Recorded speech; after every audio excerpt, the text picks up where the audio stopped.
Shu oddiy odamlarni, oddiy bir aytaylik insonlarni ko'ziga, yuziga, chehrasiga qarab shu savol javob olib, ularni ochiq ko'nglini ko'rib, bag'rini ko'rib odam xulosa chiqarish mumkinki, bekor yashaganimiz yo'q.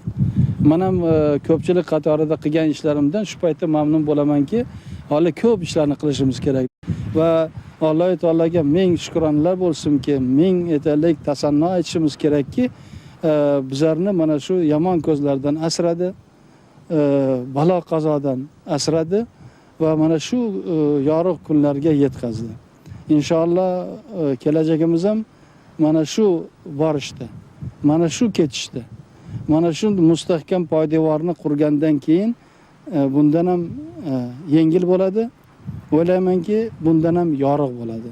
Men bunga ishonaman va 100% shu yo'lda o'zimizni mana shu kuchimizni kerak bo'lsa butun borligimizni shunga sarf qilishga yana bir bor da'vat qilaman. 1992-yilda Saudiya Arabistoniga muhtaram prezidentimizning rasmiy tashriflari bo'lgan. Saudiya podshosi, o'sha vaqtdagi podsho Fahd ibn Abdulaziz janoblari muhtaram prezidentimizga mana shu Ka'ba po'shtan yozilgan bir qit'ani sovg'a qildilar.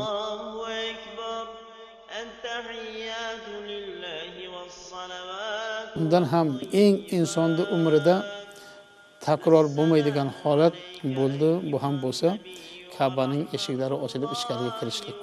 Ichkariga kirilganda Ka'baning ichi hamma tomoni qibla bo'ladi. Kim qaysi tomonga qarab namoz o'qisa, uning ixtiyori o'zi qalbi tortgan tomonga qarab 2 rakat namoz o'qib chiqiladi.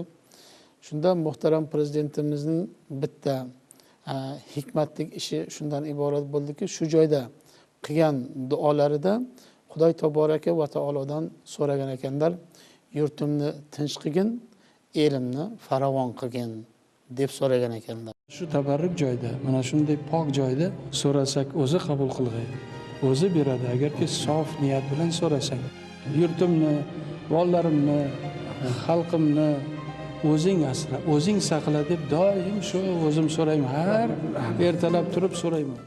Sizga Alloh to'rt narsani baxt berdi sizga. Bu hazil emas. Davlat berdi. Omad berdi. Baxt berdi. Ka'baning eshigini ochib berdi. Hech kimga ochilgan emas. Menga davlat bergan bo'lsa, menga amal bergan bo'lsa, meni tilagim bitta. Men shu xalqni rozi qilsam bo'ldi. Ruxsat berasiz menga. Atayda umid qilgan 90 ga kirganman. Men yoshimdan ham siz yuqori bo'ling. Men shu do'ppimni kiyasiz. Qutqarib qolaman.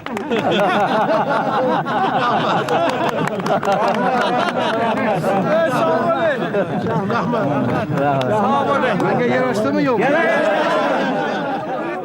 Mana shunday xalq bilan birga yashash, mana shunday xalqni aytaylik a'zosi bo'lish o'zi katta baxt emasmi?